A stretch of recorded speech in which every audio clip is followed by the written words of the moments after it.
নমস্কার, সবাই কেমন আছেন? আশা করি সবাই ভালো আছে। রশ্মিতার পেজে আপনাদের স্বাগত জানাই। আজ আমার বড় মেয়ে শতবিশের জন্মদিন, তাই ওর জন্য দুপুরে একটা ছোট্ট করে আয়োজন করেছিলাম। ছোটোজন পাশে বসে রয়েছে, কারণ দিদির জন্মদিন, সে আবার পাশে না বসলে তারা হয়। তাকেও আমার সাজিয়ে গুছিয়ে দিতে হয়েছিল, কারণ তার জেদ, সেও খাবে। থাক, ছোটো বাচ্চা, জেদ পূরণ তো করা যেতেই পারে। আর সন্ধ্যেবেলায় ওর পাশাপাশি কিছু ছোট ছোট বন্ধু বান্ধব আছে, তাদেরকে ডেকেছিলাম, তাদের ডেকে ছোট্ট সেলিব্রেশন করেছিলাম, যাতে ও একটু খুশি হয়।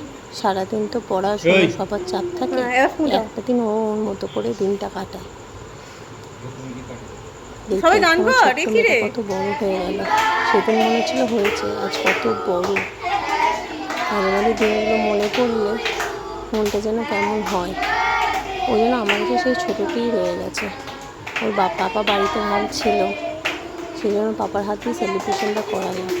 তারপর ও পাড়ার যত বন্ধু বান্ধব আছে সবাইকে দেখে খুব এক্সাইটেড, তাদের সঙ্গে সময় কাটাতে খুব চায়, কিন্তু সত্যি বলতে আজকালকার দিনে সময় পায় না বাচ্চারা। আমরা যেরকম সময় পেতাম ওরা তো পায় না।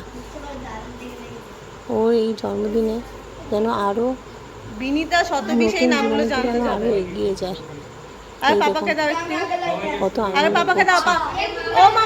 আমাদের ভালোবাসা ওই জন্য আরও বড় হয়। ওই জন্য সত্যি খুব বড় মানুষের মতো মানুষ, এটাই আমার আশা। পড়াশোনার থেকেও ওই জন্য মানুষের মতো মানুষ হতে পারে। সব বাচ্চারা কত আনন্দ করছে।